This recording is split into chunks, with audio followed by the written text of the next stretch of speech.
This is one of the first major elections since Donald Trump was elected. Tonight, New Jersey sent an unmistakable message to the entire nation. We are better than this. All right, it was a big win for Democrats in New Jersey. Phil Murphy winning the governor's seat, defeating Chris Christie's Lieutenant Governor, Kim Guadagno. Joining us now is the governor-elect of New Jersey, Phil Murphy. Congratulations, Mr. Murphy. You look very happy this morning. Thank you, Allison.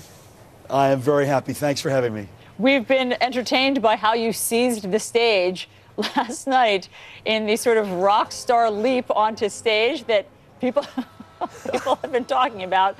So I know that you're quite relieved and happy. But here's my question. Do you think that your win was a referendum on Donald Trump? Well, I think first of all, I had John Bon Jovi in the house, so I had to brush off my rock star chops when I got on stage. I think it's first and foremost a referendum on the failed economy in New Jersey and failed leadership in New Jersey, frankly. That's mission number one. The economy in our state was topic number one throughout the entire campaign. Clearly, after the president was elected and inaugurated, all the ill winds that have been blowing our way out of Washington have become part of our daily reality as well. Let there be no doubt. We're the 10th or 11th largest state in the nation, in many respects the most diverse state in the nation. So almost anything that's coming out of Washington, healthcare, taxes, environment, you name it, is going to have an impact in New Jersey. I just thought it was interesting because so many of our pundits say that what happened last night is a message to Donald Trump, or it's a bellwether for the midterms, but that's not what the voters in your state said. I mean, when CNN had exit polling and they asked the voters what motivated them, let me just pull it up for you. The reason for your vote: to support Donald Trump, 11%, to oppose Donald Trump, 28%, President Trump, not a factor, 59%. I mean, is it possible that you and the pundits are misreading how the voters are feeling yesterday?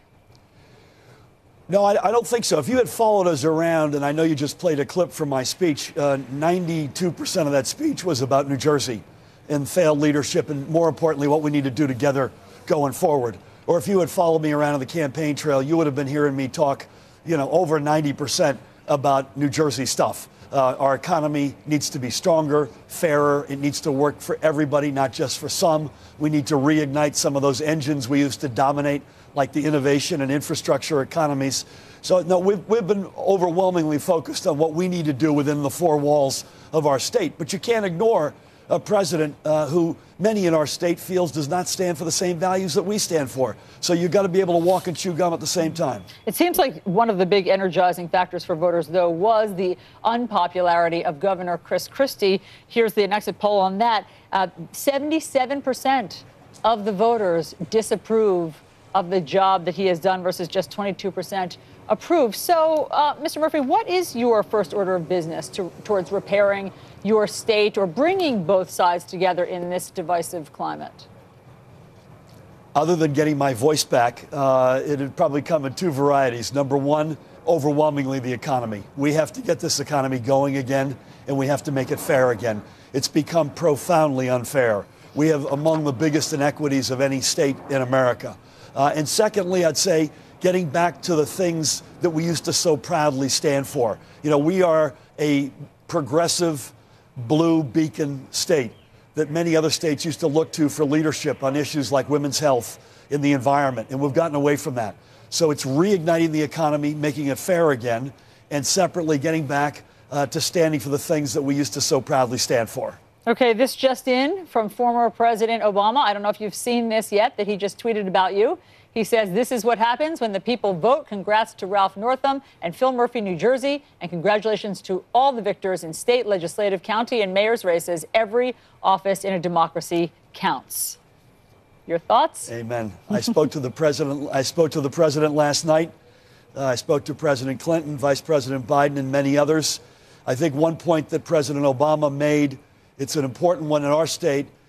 This was not just about our lieutenant governor, our next lieutenant governor, Sheila Oliver, who's a rock star, and myself, but this was a whole up and down the ballot referendum. I'm in Hoboken right now. We have the first Sikh elected American mayor, in American history, in Ravi Bala. That's one example of many up and down our ballot. and we're incredibly proud to stand with everyone who won last night. Okay, last question. Bon Jovi or Bruce Springsteen? I love them both, but John is one of our closest friends. John and Dorothea are dear friends of ours. He was with us last night. We were proud to have him and many, many hundreds of other friends with us. All right, there you go. Thanks for not dodging that. Governor-elect Phil Murphy, thanks very much for being with us. Thanks, Allison. Chris. All right, let's get the bottom line with